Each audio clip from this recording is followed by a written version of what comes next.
Une ferme, c'était tout un poème. Oui, par exemple. Par exemple, Kernotirio, là, qui est là devant nous. Bien, Kernotirio, ça veut dire les beaux hôtels. Kernotirio vient la ville des hôtels, parce qu'il y avait une chapelle là, la chapelle Saint-Magloire. Oui. Et Saint-Magloire, quand la chapelle est tombée, a été recueillie par M. Vandeville dans ce bijou de moulin là. Il Oui. a eu le trône là, encore, un vieux saint de bois. Oui.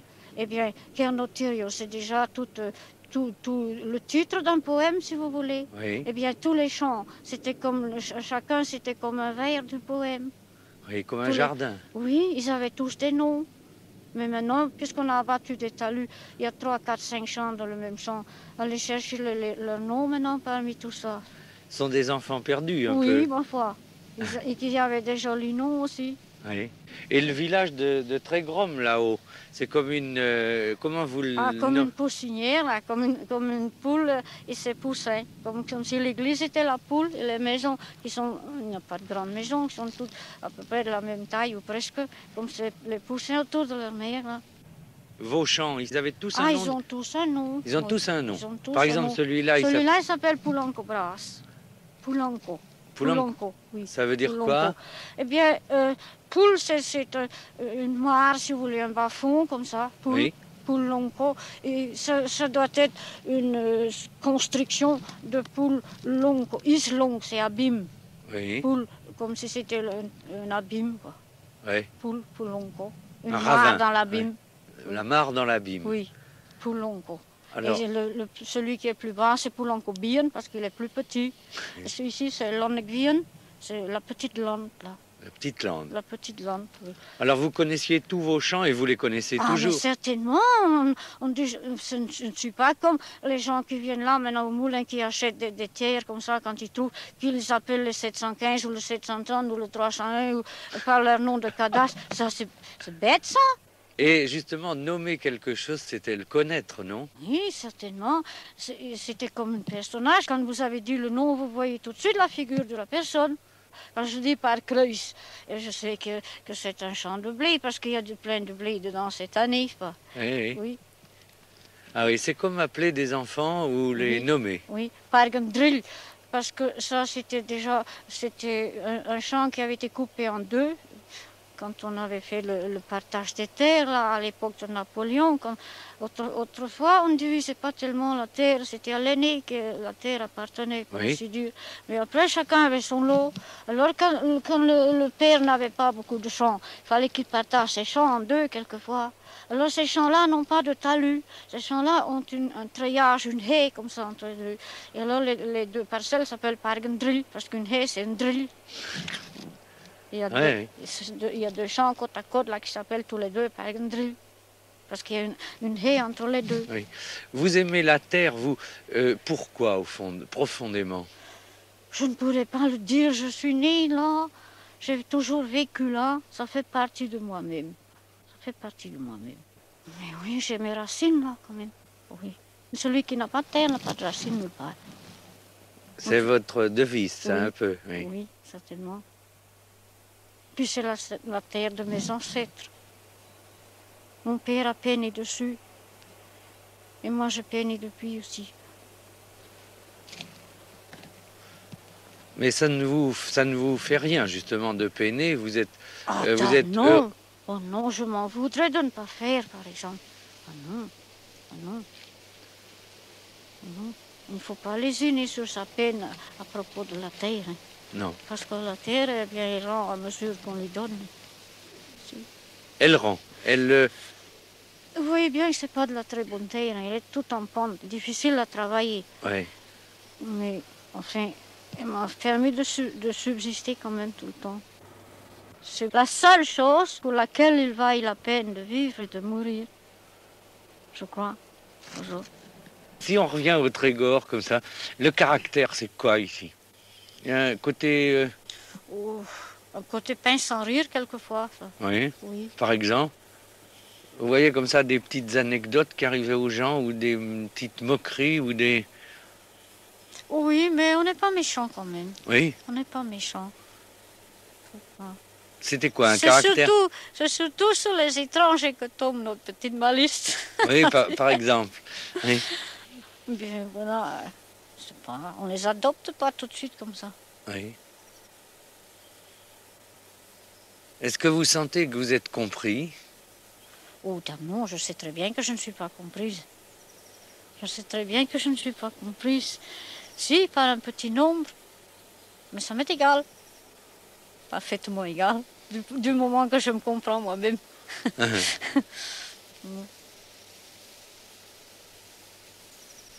Une journée comme ça, par exemple, pour vous, c'est quoi? Vous vous levez assez tôt, est-ce que vous pouvez me le raconter? À l'Angélus, toujours à peu près à l'Angélus. Enfin, quelquefois avant l'été, quand j'étais plus jeune, il y a une vingtaine d'années, j'avais déjà cherché une charretée de trèfle avant l'Angélus, pendant l'été. Fauché, chercher avec ma jument une charretée de trèfle avant l'Angélus. Et alors, quand j'arrivais au champ, je regardais un petit peu partout pour voir quelle cheminée fumait. Alors, où je ne voyais pas de cheminée fumée, c'était des paresseux. Je ne levais pas assez tôt. Oui. Il n'y avait pas encore de feu. Oui, mais ça c'était du temps que ma mère était vieille et ma mère ne dormait pas bien du tout la nuit. Elle dormait seulement le matin. Alors pour ne pas rester faire du bruit autour de la maison, j'allais au champ chercher ma charretée de trèfle pendant qu'elle dormait encore le matin tôt. C'est ça. Oui. Et après, alors... La journée commençait. Oui, et après, c'était quoi? Les bêtes? Ah oui, les bêtes, traire les vaches d'abord. Elle leur donnait à manger, les cochons, les poules, tout. Et puis faire le déjeuner. Je servais toujours ma mère dans son lit, les 10 dernières années toujours. Parce qu'elle était maladive. Elle avait besoin de ménagement. Et l'après-midi, c'est quels travaux? L'après-midi, ça se passait toujours au champ alors. Toujours? Oh oui. Vers le petit déjeuner de 9h ou 9h30, enfin 10h, là, alors tout le ménage et les bêtes devaient être soignés. Alors on allait au champ jusqu'à midi. Et après à midi, on mangeait, on donnait à manger aux bêtes. Et tout l'après-midi se passait au champ. Vers le soir, alors on soignait encore les bêtes. On participait aux travaux dès le plus jeune âge, pour ainsi dire. Moi je me rappelle très bien, moi je coupais du blé avant d'aller à l'école. Oui, on me donnait une petite faucille, use, une toute petite. Mais on m'avait fait croire que c'était la faucille de mon grand-père. Comme si mon grand-père, qui était un homme de forte taille et d'une grande force musculaire, aurait jamais travaillé avec ce petit outil. Mais je croyais ça. C'était sacré, la faucille de mon grand-père qui m'était confiée. Oula. Oui, et vous coupiez le blé? Oui, mais ça ne coupait pas trop parce qu'il ne fallait pas que ça coupe à cause du danger de couper mes doigts. Oui. On ne l'aiguisait pas trop. Mais elle coupait ras quand même, elle coupait encore plus ras que les autres parce qu'elle arrachait les Au lieu de couper, elle les arrachait. Oui. Et comme ça, vous appreniez tous les noms d'arbres avant d'aller à l'école, vous saviez le nom des choses? Oui, avant d'aller à l'école. Oui, certainement. Oui. Ou moi et les autres enfants. Oui. Oui. Vous n'imaginez pas ne pas savoir les noms de tous les arbres? Non, moi je trouve ça drôle. Des gens qui ne connaissent pas le nom des arbres. Oui. Par exemple, pourquoi? Je crois qu'ils devraient apprendre ça quand même. Le nom des plantes et le nom des arbres. Mais comment ne leur apprend-on pas des choses comme ça à l'école donc? On leur apprend un tas de choses inutiles, inutiles dans la vie ensuite. Moi, je trouve que c'est bête, ça. Mais une jeune fille me demandait encore, c'est pas cette année, mais l'année avant, c'est pas la dernière moisson, la moisson avant, une jeune fille de 18 ans qui était chez nous le jour du battage, une demoiselle de la ville. Et elle prenait du grain de froment, du grain de blé comme ça dans sa main et me demandait, mais c'est quoi ça? C'est pour faire quoi ça? Elle mangeait du pain depuis 18 ans, elle ne savait pas avec quoi il était fait. Elle ne savait pas que le pain était fait avec du froment. Moi, je trouvais ça, enfin, de pas tomber. Vous voyez, il y a des gens qui ne savent pas avec quoi que c'est fait le pain. Mais le blé, c'était sacré autrefois pour les vieux. Oui. Le jour du battage, il fallait être pieds nus sur l'air. On n'avait pas du temps qu'on battait aux petites machines, là, si. Le blé tombait directement sur l'air, comme ça, on les ramassait sur des toiles pour les mettre dans les granges, et puis on ventilait ça au petit tarare après. Mais il fallait être nu-pied. Si on marchait avec des sabres sur du grain, si on voyait un grain de blé écrasé comme ça, vous attrapiez une gifle avec des vieux, vous savez. Oui, oui. Et puis un autre, un artiste pourtant, un artiste peintre, qui passait par un champ de betteraves là, et qui me demandait comme ça, mais qu'est-ce que vous allez faire de toutes ces betteraves, de toutes ces salades? N'allez tout de même pas manger toutes ces salades toute seule. C'était un champ de betteraves. Il ne connaissait pas. Une autre dame qui me disait, en traversant un champ d'avoine, l'avoine presque mûre, et les balles étaient déjà écartées au grand soleil, comme ça, le grain était déjà presque noir, un champ d'avoine, prêt à couper dans une huitaine de jours après. Elle me disait comme ça, oh, quel champ de blé noir. Oui. Oui, c'était du blé noir, c'était de l'avoine. Oui. Oui. Et ça vous paraît drôle? Mais oui, certainement. Ça me paraît drôle. Et le blé noir, on n'en fait plus? Non, pas ici, non. Pourquoi? Oh, ça ne rapportait pas beaucoup. C'est une culture qui ne payait pas. Oui. Et puis c'est très difficile à battre à la batteuse. Autrefois, on les battait au fléau. Il y avait des équipes de 2, de 3, de 4, de 5, de 6, de 7, de 8, ça dépendait. Oui. Mais ça, c'est pas facile à attraper. Alors c'était comment, par Donc, exemple, à quand deux? il y avait Oui. deux, bien il y avait deux, tac, tac, tac, tac, tac, tac. Parce qu'il y avait toujours un arrêt entre chaque équipe. Il y avait toujours un moment d'arrêt, un petit moment. Quand il y avait trois, alors, tac, tac, tac, tac, tac, tac, tac, tac, tac. Et quand il y avait quatre, alors, tac, tac, tac, tac, tac, tac, tac, tac, tac, tac, tac, tac. Il y avait cinq, là. Tac, tac, tac, tac, tac, tac, tac, tac, tac, tac, tac, tac, tac, tac, tac. Il y en avait six, là, c'était par trois. Tac, tac, tac, tac, tac, tac, tac, tac, tac, tac, tac, tac, tac, tac, tac, tac, tac, tac. Quand il y avait huit, là, tac, tac, tac, tac, tac, tac, tac, tac, tac, tac, tac, tac, tac, tac, tac, tac. Oui, c'était une musique de oui, travail. Oui, mais le bruit du fléau sur l'air, c'est pas comme je dis, moi. Oui. Enfin, c'était ce rythme-là. C'est ça. Oui. Et il n'y le avait jamais fléau... deux coups qui tombaient ensemble. Jamais. Ah non, non. Et il y avait un certain moment d'arrêt quand tous les coups étaient tombés. Oui. Et mon grand-père était très fort. Il coupait en deux un balai de bouleau posé sur l'air comme ça avec un coup de fléau. Il coupait en deux. Un balai de boulot. Donc il ne faisait pas semblant de frapper. Ça, c'était la force de frappe. Alors. Oui, oui. Oui. Mon domaine n'est pas grand, mais moi, je le trouve assez grand. Oui. Quand il faut travailler dessus, oui, Oui, sûrement. oui.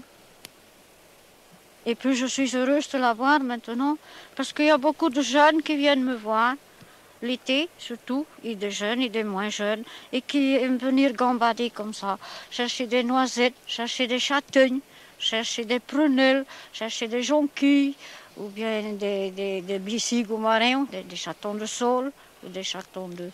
Enfin, ou bien même des feuilles mortes ou des petites fleurs des champs, n'importe quoi, et qui se font un délice d'être là, parce qu'ils sont là comme chez eux. Je leur dis, faites comme chez vous, là. Ce sont un peu mes enfants, tous les jeunes qui viennent me voir comme ça.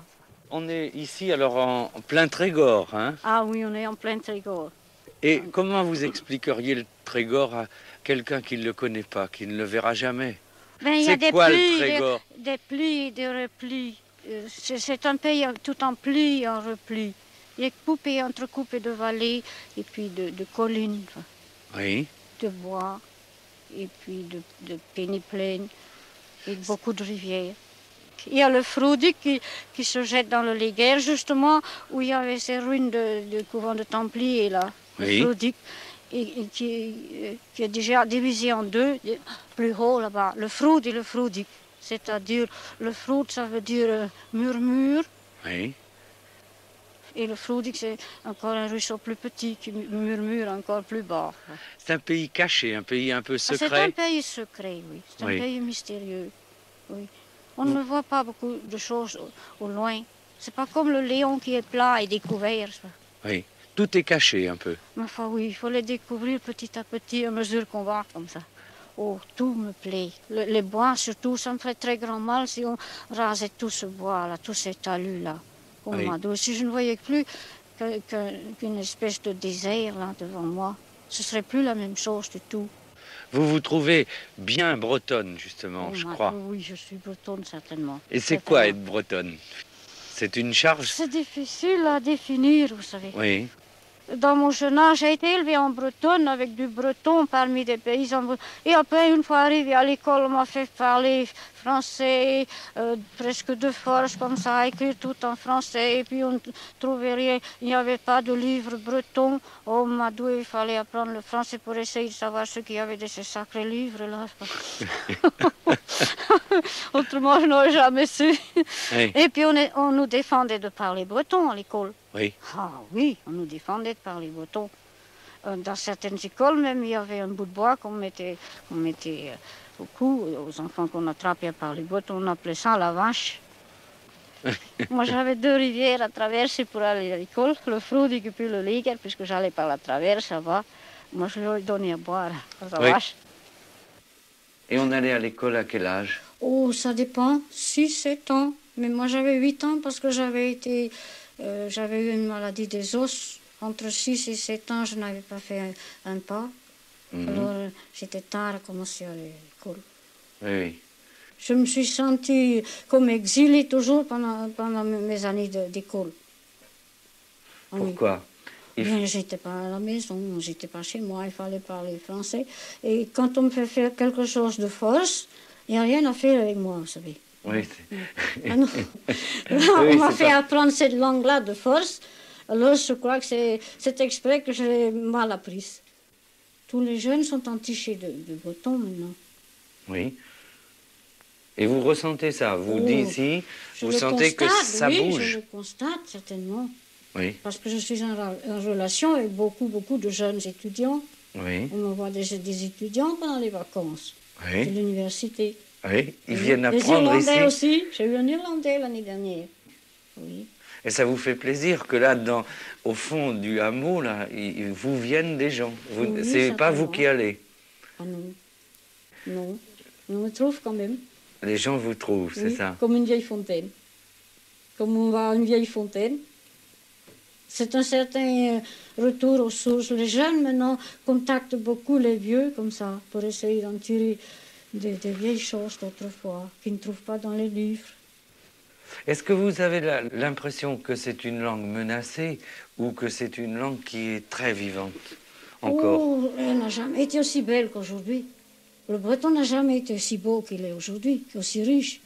Oh, mais on trouve presque à chaque ligne ou à chaque page, au moins vous trouvez un mot nouveau, un mot charmant, un mot gentil, un mot que vous avez entendu des vieux il y a 50 ans dire et que vous n'entendez plus les jeunes dire. Alors ça vous fait plaisir de le retrouver dans une page écrite. Et vous avez la sensation là justement d'exister mieux, ça vous plaît, elle vous permet. Elle est toute ma vie. Elle est toute ma vie. Je serais morte, je crois, depuis longtemps, si je n'avais pas eu ce breton-là. Enfin, j'ai la sensation que je suis encore utile à quelque chose. Pourquoi? Vous pouviez douter de ça ou... Ma foi, oui, quand j'ai perdu le dernier de mes parents, je me demandais à quoi je pouvais encore servir sur la terre. Ici, c'est un hameau de combien de personnes? Ah, en ce moment, il n'y a plus que 3 personnes. Et dans mon jeune âge, et plus tard aussi, il y avait 31 personnes ici. En 5 fermes, il y avait 5 Il y avait 5 fermes? Oui, une réputée grande, elle n'était pas tellement grande, mais c'était la plus grande. Il y avait une famille nombreuse, et puis il y avait d'autres plus petites. Oui. Mais la grande a absorbé toutes les autres, excepté la mienne. Jusqu'à ce jour, toujours. Oui, mais là, vous tenez, là, comme ça. Ah oui, je résiste. Vous résistez, oui. Je fais la guerre sur tous les fronts, c'est ma devise. Ah, c'est ça votre devise? C'est ma devise depuis peut-être 50 ans. Oui. Et qu'est-ce qu'elle a, cette terre ici, qui vous enchante? Bien, c'est un bien de famille qui Oui. passe de génération en génération en ligne féminine. Dans ma famille depuis je ne sais combien de temps. Ah, en ligne féminine? Oui, toujours. Jusqu'ici. Oui. Après moi, il n'y aura plus personne. Et il fait partie de moi-même. C'est presque comme un second corps, ça. Un second corps? Ma foi, oui. Mais comme on est attaché, comment? Vous savez que tous les gens n'ont pas la même sensibilité que ça. Comment on peut expliquer à des gens? Je dialogue avec la terre. Je dialogue avec la terre. Tout le monde ne comprend pas la terre, vous savez. Oui, par exemple. Ah non. C'est quoi pour vous, justement? C'est ma nourricière, d'abord. Oui. Je suis faite de sa substance. Puisque je suis née là, je n'ai jamais quitté ce coin-là. Qu'est-ce qui vous attache comme ça? Les moindres choses, j'imagine. Oh, tout. Tout. Les arbres, les bêtes, les gens aussi. Quoi qu'ils changent de temps en temps autour de moi, mais on s'habitue aux voisins. Oui. Oui, tout. C'est un milieu, quoi. C'est mon milieu, c'est mon élément. Je suis là comme un poisson dans l'eau. Oui. On ne la travaille plus avec le même amour qu'autrefois. Oh non, elle devient une sorte d'industrie maintenant. Parce que le métier de cultivateur, c'est pas un métier, c'est pas une profession, c'est une vocation. Bien, le gémage se pratique dans les landes, sur les pins. On tire la gomme ou la térébenthine, le colophane, on appelle ça, je crois, le colophane. Oui, la résine, oui. Bien. Alors, on tire un peu tous les ans et on laisse l'arbre reprendre vie. Mais quand l'arbre est devenu très vieux, alors on le gemme, on fait une fente beaucoup plus longue, on tire alors tout le reste de ces... Ça s'appelle le gémage à mort. Et maintenant, je crois qu'on est à ce point-là avec la terre. On veut en tirer tout de suite tout ce qu'il peut retenir dans son sein. Tandis qu'autrefois, on ne lui demandait pas plus qu'il ne pouvait donner. Puis que les talus devaient être entretenus en état de défense contre les bestiaux. Parce qu'il n'y avait pas d'autres clôtures. C'était les talus qui faisaient la clôture. Ça. Oui. Ils devaient être entretenus à hauteur, enfin, capable de garder le bétail, oui. Oui, oui. Tandis que maintenant, on rase tout. On fait un désert. Ça va devenir un Sahara bientôt. Et oui, elle n'est plus regardée avec respect du tout. C'est une sorte de prostitution. On en tire tout le bénéfice qu'on peut sans aucun respect. Le feu, c'est Ou quoi? bien le feu, c'est la vie dans la maison. Oui. Moi, je ne pouvais pas vivre dans une maison où il n'y aurait pas de feu dans le foyer. Il y a justement une espèce de proverbe qui dit les 3 choses les plus tristes de la terre. Tristan 3 dragen aan door. Een noal het heeft taan, een dool heeft bara, en een tier heeft greep. C'est-à-dire un foyer sans feu, une table sans pain et une maison sans femme. Ce sont les 3 choses les plus tristes qu'on puisse trouver sur la terre. Et c'est aussi un proverbe un peu oui, d'ici. Oui, c'est un proverbe, oui. D'ici. Oui, une triade. Une triade. Oui, autrefois, on faisait les chansons très très longues, parce qu'on chantait aux veillées, et comme les veillées étaient des veillées laborieuses, tout le monde travaillait, alors le chanteur, il avait beau jeu, on l'écoutait quand même. Oui. Il était le roi de Oui, oui. Si on parlait aussi de ce qui n'était pas un métier, mais d'une chose qui nous ramène au conte, les gens qui allaient en pèlerinage par délégation. Ah oui. Racontez-moi ça. Oh, comment je vous raconterai ça? J'ai connu un couple toujours, on l'appelait Pochon, le bonhomme s'appelait Pochon et sa femme c'était Soise Pochon. Elle était laveuse, mais à l'occasion, elle allait comme ça en pèlerinage aussi. Mais lui, le bonhomme, il était presque toujours en route comme ça. Là. Il parle bon, il parle beau, en chemin. Alors ça se passait comment? Bien, quand on avait des gens ou des bêtes malades, Quand c'était trop loin, qu'on n'avait pas le temps d'aller ou qu'on n'était pas bon marcheur. Et puis c'était plus chanceux d'envoyer un pauvre que d'aller soi-même. Et on le payait comment? On lui donnait... Oh, je ne me rappelle pas. On lui donnait un peu de monnaie et puis souvent on le payait en nature. Oui. Des pommes de terre ou du pain ou du lard surtout. Oui. Et puis on lui donnait des provisions pour faire sa route quand il allait loin. C'est ça. Oui. Le soir de la Saint-Jean, le 23 au soir. Vous avez peut-être remarqué les deux grands chênes là, qui ont peut-être 1000 ans. Peut-être pas, mais oui, peut-être bien. Oui. Là, oui. Il y avait un grand feu là. Mais de ce temps-là, on était nombreux au hameau, vous savez. Et c'était une fête en perspective. 6 semaines avant, on était déjà traîné des fagots et des épines et des fourches et de ronces et tout ça. Il y avait un grand tas d'ajoncs, de toutes sortes, tout ce qui pouvait brûler. Oui, c'est ça. Oh oui. Et alors?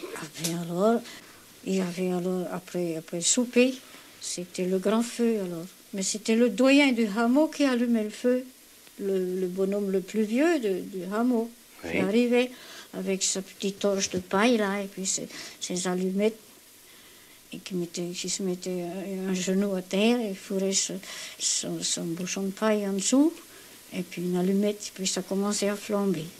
Et les gens arrivaient, parce que c'était pas encore assez d'avoir tout ce tas de broussailles là, il fallait encore que chacun amène son fagot. Celui qui venait sans son fagot, on lui mettait le doigt au feu en arrivant. Ah, oui. C'était le gage. Oui. Oh, mais ça faisait une belle lumière, vous savez. On voyait le ciel s'ouvrir et puis des étincelles. Oui. Ça craquait, mais ça chauffait. Il fallait se reculer quand ça commençait à chauffer. Et alors, on dansait, on chantait, qu'est-ce qui se passait? Oui, mais on regardait quand le feu était bien pris, on se mettait sur un talus, parce que c'est toujours sur des hauteurs qu'on faisait les... Et alors on comptait les feux tout alentour. On voyait des feux juste à Plounévé, à très gros, à Plusunette, un peu partout dans la région. Les enfants comptaient les feux, on voyait jusqu'à 20, 30, plus comme ça, des feux partout dans la région. Et puis alors, quand le feu diminuait un petit peu, les bonnes gens s'assoyaient, puis on racontait des histoires et des nouvelles. Oui, chacun y allait de son petit récit.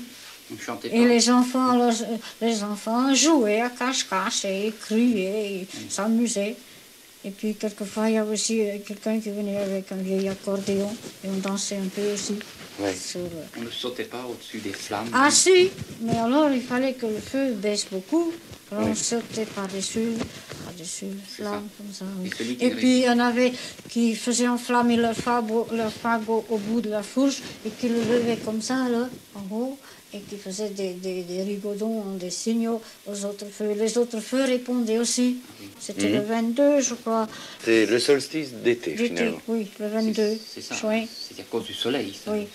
Et après, on a substitué des pratiques chrétiennes. Alors, c'était la fête de Saint-Jean. Oui. On a reculé d'un jour ou deux. Alors, la fête. Et puis, avant de partir, alors, on disait, tout le monde se mettait à genoux et on disait les prières du soir. Alors, oui. Le tison de la Saint-Jean, c'était quoi?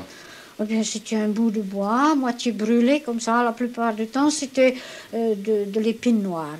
Oui. Parce que ça se conserve longtemps. Oui. Et on le mettait de côté. Et on le mettait dans le feu, alors, quand il y avait du tonnerre.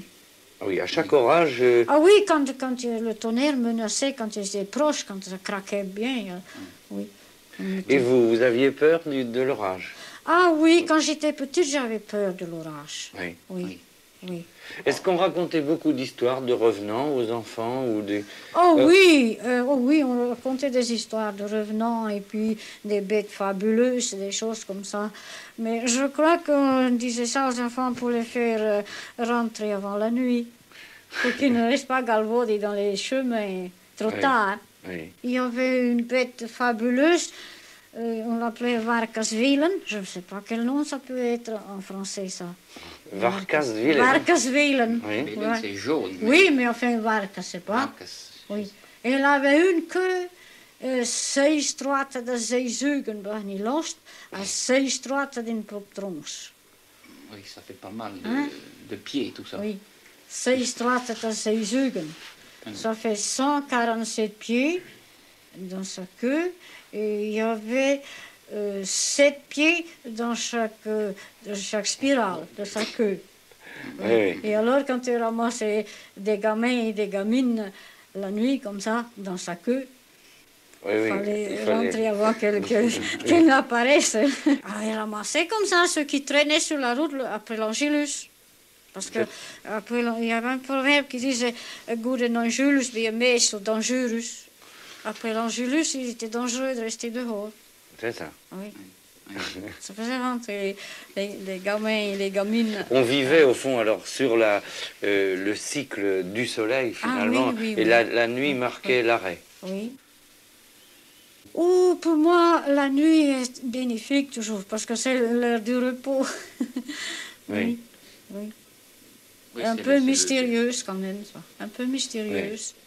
Si on reparlait de l'âme celte, puisque vous dites, oh moi je n'ose pas, parce que le celte ne dit pas ses sentiments, mais il y a aussi une communication avec le mystère qui est dans l'âme celte.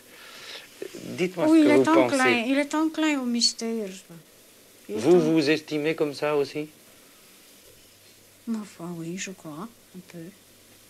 On ne croit pas qu'on meurt définitivement à la mort. Mhm. Non. Un mort n'est pas mort. Ah non, un mort n'est pas mort pour nous. Il a changé de forme, il a changé de façon de vivre, mais il vit quand même.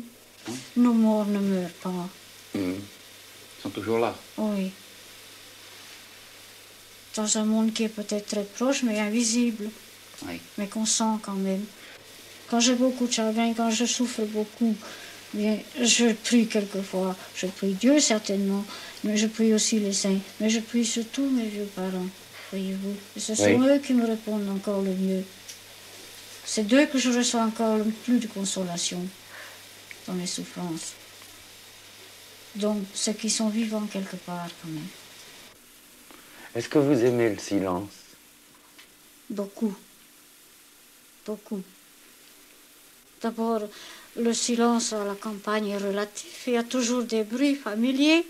Il y a des oiseaux qui chantent, il y a le vent qui souffle dans les arbres, il y a la rivière toute proche qui murmure, il y a des petits ruisseaux, il y a des petits glou-glou de l'eau qui coule de la fontaine, il y a des meuglements de bêtes dans les champs, il y a des aboiements de chiens, il y a toutes sortes de bruits. On n'est jamais en plein silence. Mais il y a le silence. Je parle à mes chiens quand je n'ai pas d'interlocuteur valable autrement. Et vous leur parlez, vous leur dites, ils vous comprennent? Ah oui, ils semblent me comprendre. Quand je suis triste, ils sont tristes aussi.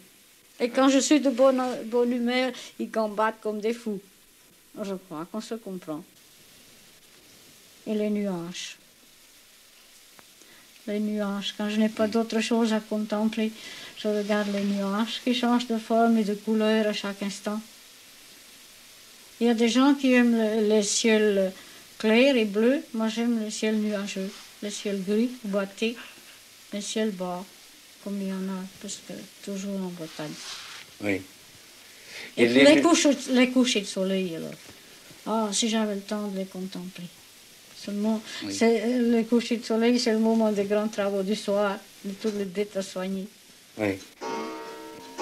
Je me dérobe quelquefois quelques minutes pour le contempler quand même. Oui. Je crois que j'ai perdu une partie de mes forces depuis que je n'ai plus de chevaux. Oui. Ça, c'est une gloire pour le fermier. C'est une gloire d'avoir des bons chevaux. Il se faisait une gloire d'avoir des bons chevaux. Oh, mais il y avait une rivalité entre les fermiers qui auraient les plus beaux chevaux. Les chevaux se renouvelaient avant qu'une jument ait fini de travailler. On avait élevé une autre pouliche pour la remplacer. Mais maintenant, les tracteurs ne donnent pas de petits. Même quand on a un couple, le tracteur, il ne fait pas de petits. Oui. Quand ils sont vieux, il faut les jeter à la ferraille et acheter des neufs. Oui, si j'étais plus jeune, j'aurais certainement fait de la culture biologique. Qu'est-ce que vous entendez par là? bien la culture sans empoisonner la terre, pas des produits chimiques, pas des pesticides, des engrais minéraux et toutes sortes de saloperies qu'on emploie maintenant. Oui. Revenir à la méthode naturelle. Est-ce que vous regrettez quelque chose? Quand j'étais jeune, j'ai fait beaucoup de rêves, comme tout le monde, comme tous les jeunes, certainement. Oui. Mais je crois que si je les avais réalisés, je serais encore plus malheureuse qu'aujourd'hui. Pourquoi? Parce que... Ben, je crois que je suis restée à ma place toute ma vie. Oui, fidèle à moi-même, oui. Qu'est-ce que vous trouvez le plus important dans la vie? Le plus important, être libre. Le pain bien gagné craque mieux sous la dent.